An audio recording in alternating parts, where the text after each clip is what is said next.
Hi guys, hope you're all doing well. Today I have a whole different type of video, as you can tell. Now I want to explain what I'm going to do with this. The birch tree has so many medicinal properties. There's two different types of birch. There's a paper birch, or they call it the silver birch, or there is the yellow birch. Now the yellow birch, what I love about that tree, if you would find, it has to be fresh. This is no longer fresh now because it's been sitting on my counter. But when you bend it, it's supposed to have like elasticity in it. Then you know that it is fresh. If you would crack that little branch and chew on it, you would swear you've got a spearmint candy in your mouth. When my granddaughters are with me and we're going for that hike, every time they see a yellow birch, they grab onto one of these little twigs, they snap on it, and they stick it in their mouths, and they just suck on it, and it is delicious. So refreshing, and so good for you. We're gonna do the good for you later on, but really, really nice tasting. Now that's the yellow birch. I don't find the white birch has the same flavors, but if you have a yellow birch on your property, it has to be a fresh twig. Just give it a little snap and then taste it. Chew on it and just taste how delicious that is. The birch, let it be this one or the yellow one. It is anti-inflammatory. It helps in arthritis. It aids in digestion. So if you're making teas like I'm going to show you, it has nutrients in the tree that strengthens your bones. So there's a lot of nutrients in this tree, believe it or not. It strengthens your bones. It also strengthens your immune system. Especially today, we need a very strong immune system. The inner bark is something that I always go for. I mean, I go for all of it. It's not just the inner bark. I'm not sure if you can see. Once you peel this back, you're gonna see like a ring of orange. This has been sitting outside here. Maybe I could show you here. You can see some orange right there underneath the layers. That is what we want, and that's the inner bark. Now the inner bark acts almost like painkiller. Helps reduce pain if you have arthritis, muscle pains, you have fever. You can make yourself a nice tea with this, and it is so much better than having that chemical stuff in your body. Yes, it is very, very good for you, and that is the white and the yellow. That's for sure. You can use either one. You could also make teas with the leaves in the springtime, the little buds. You can make teas with that. The twigs, if you have small twigs. I'll show you some I have in my freezer. And these are frozen right now, but if I would peel this back, it's still very green inside. Look how green that is. And that's because I keep it in the freezer. So I make teas with these. So it's nice to have these in your freezer. The twigs, the leaves, the buds. You could also drink the sap come springtime. Hopefully I'll have a video for you where we're going to tap the birch and get some sap from it. You could actually make syrup with the sap of the birch tree, just the same as the maple. The only difference is you would need more liquid to get the amount you want. You could even make flour for baking. With the inner bark, you could actually dry it, grind it, and make flour. I haven't done that yet, but I would like to try it one of these days. I also make a tincture. I'll show you. I rather use natural medicine that I make myself. And this is basically made with vodka. And you have a little dropper, and you take it that way. But very medicinal. Okay, what else do I do? I just want to show you. And that's how beautiful and orange the inside gets. And what I do is, okay, let me just put that to boil. I take just a little bit of this. You don't need that much. It actually works very well. And you don't have to use just the inner bark. You see this?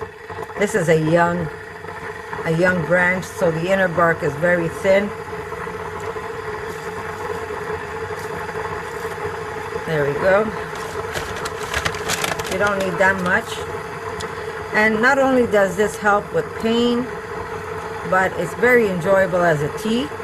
So if you feel like you're a little under the weather, you can make yourself tea like this, or if you're like me who just enjoys having some, then I just make myself some just for the health benefits and all the nutrients that is inside these teas. So there's my inner bark. So this is what I'm left with right now, but this is going to go a long way. Now, once I make my teas, I don't discard that. I put it in another bag. These are the twigs, the bark. See? Not as brightly orange anymore because all the medicine came out into the tea. But I use this as incense to put a beautiful aroma in the house. And all you need, sorry, I'm going to show you. All you need is a little disc, charcoal disc, and you put a little bit of this, what I call scrap leftover. This is the stuff that I made tea with. I put it to dry, and then I use it to put aroma in the house. Smells really, really nice. If you like the smell of that campfire or the smell of birch, which is really beautiful, you can use it for that. You could also use it to smoke your salt. There's so many things you could do with the smoke. Right now I'm just using it to make aromatherapy in the house. There we go. I have some ready to make tea. As it sits there, it's going to get more orange. It already started to change its color, but it's going to be deeper and deeper in color, and that's when you want to drink it, when it is a nice, beautiful, dark orange. If I want to make more tea later on, I don't even throw the stuff away. I just add more to it. You could actually even use this inside. It adds flavor and color. It doesn't have the same properties as the inner bark itself, but it still makes a lovely, lovely tea. So don't throw that out. I use it either for just a simple tea, or like I said, I use it to start fires if I have to, or I put it there. I don't want to use too much. It's going to smoke me off this counter. I use it for aromatherapy, and it gives me such a beautiful, pleasant smell around the house. Or if I want to smoke some salt or some tofu, I can use all these scraps to do that. Okay, I'm going to push this aside. As you could tell, it's already changing color. Okay, so when you have your branch, the first thing you want to do, keep a paper bag and try to take away as much of the outer bark as possible. And remember, guys, if you're going to take the bark off a tree, if anything, try to find a fallen tree. If you find a fallen tree, then go ahead. You can skin it all you want. But if the tree is live, I don't advise that you just remove its bark, because you could take some of it, but you don't want to take all of it. Okay, so we remove this, and then we put this in a bag. Here we go. I have all kinds of bags that I just add the paper part. And you want to be careful, and you want to get down, as far down. You're going to see that there is, as you keep going, notice there's still paper there. This is called a paper tree. So you still have a long way to get to the part that you want. I mean, this is all usable. You see, you want to get down to that part that looks almost green. When I try to take the bark, I don't care if there's a little bit of paper there. I'm going to show you. Here's one that I already took some off. I already took some of the bark off, but look, it's still there. If it turns orange like that, you know that you still have medicine. Let me put this aside. So what I would do, put that towards me. Keep taking it off. You see how it is? As much as I can, because if you think you took it all off and it still goes orange like this, you still have some medicine. Mine's dry, so it's like a powder almost, but I can still clean this off. So before I do anything with this piece of wood, I am going to still remove as much of the medicine as I can. Remember, this is good for fevers, pain. If you have a cold, it builds your immune system.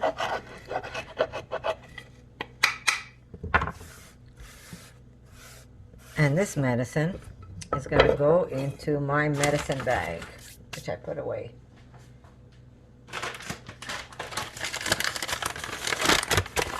See? That goes into this bag. So there's lots of medicine left over on this tree that I could scrape off. Because you could actually pull the bark back in one sheet if the tree is big enough. But like I said, don't go peeling trees that are live. Try and find one that just fell down. Or if you're cutting down a tree for whatever reason, then I'd say use that bark. But if you're going to if you see a live tree, I would say take a branch rather than barking the tree. It's a little more work with the branch, but it's better than having to kill a tree, right guys? You don't want to kill a tree if you don't have to. Okay, so what do I do with these? I cut these in half like this. Now you could either use it for firewood, or you could do what I love to do in my spare time, is start making spoons, guys. This is the new one I'm working with, but it's going to make a beautiful, beautiful spoon to cook with and leave something behind to your kids. Something that they'll enjoy knowing that either mom or dad made one of these. So this is going to be finished, and then I'll show you what my spoon looks like. It's going to be a nice big spoon, this one here. So that's what I'm working with. So it doesn't get wasted. Nothing gets wasted, guys. And then come the springtime, we could tap it and we could drink some delicious birch water. You could drink it fresh like water. Very, very healthy and very good for you. Here, let me just put this here.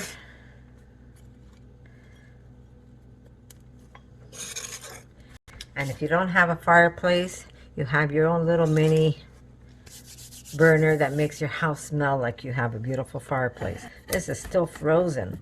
Oh yes, and what else does the birch tree give us? Something else that's very medicinal, guys. The birch tree gives us chaga. I'm going to show you what the chaga looks like.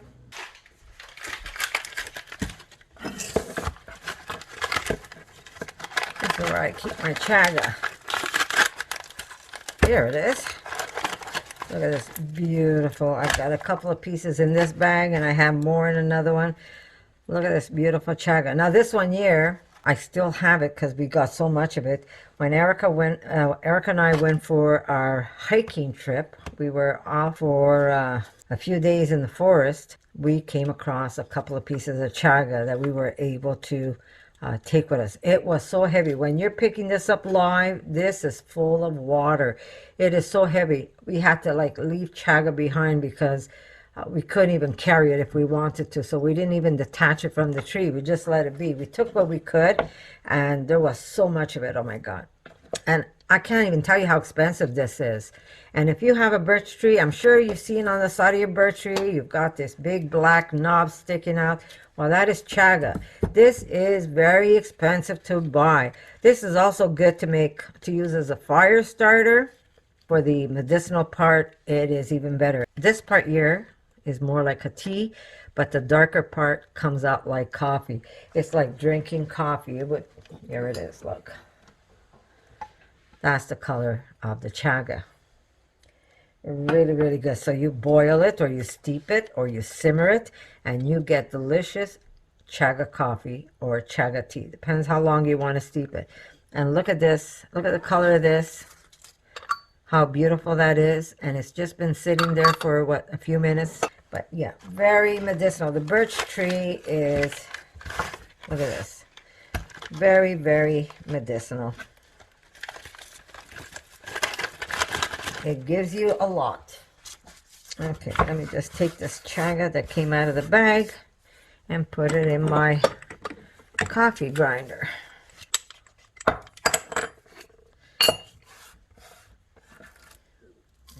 coffee.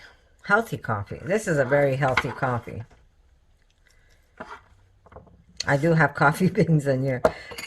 I do mix it. But if you're making it just with the chaga, delicious, delicious, delicious. That's another thing the birch tree has to offer. It really does have a lot. But yeah, if you don't have, you could buy chaga. If you don't have any birch trees around your area, and you're not one who goes into the forest or the woods, then you could probably find some online.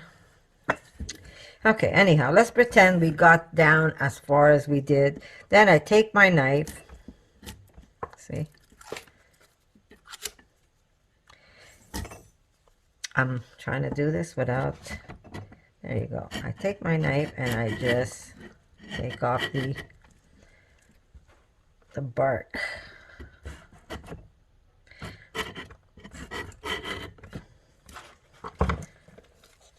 I scrape it off with a knife, and then it goes into my medicine bag. Now, as it sits, if I see this is going deep orange, this will, as it's exposed, once the skin comes off and you expose this part, it becomes a very deep orange, almost that color. If you're taking some away, like you see right here, it looks white. If once I'm finished, this white part turns orange, then I scrape that also. That's what happened to this one. You see, it still has, right there, it still has medicinal bark attached to the piece. So I will scrape it off again. Here's one I did not long ago. I scraped a lot of this one, and you can see there's very little left. But you want to save as much as you can of this stuff. I like my birch tea just as it is, or my daughter enjoys it with a little piece of cinnamon, which, by the way, is also medicinal. And you can add that to your birch tea. But there's also another way how to make birch oil. And we're going to make some beautiful birch oil using the birch skin. Great fire starter, guys. If you love hiking, always have some birch paper in your pocket, because you won't fail when it comes to starting a fire, that's for sure. It is very flammable. Okay. This could get even darker, but I want to show you what a beautiful tea this is. This really gets darker. If you let it steep, it gets nice and dark. And there you go. Now you can have it like this. You could put a little bit of maple if you want. You could put just a little bit of vanilla. And I'm going to say cheers to you guys. I'm going to say I love you all. And go out and explore what nature has, because nature has an abundance for us. Let's use something that's a little more natural that the universe has provided for us. So I'm going to say I love you, and I'm going to see you in my next video. Cheers to all of you.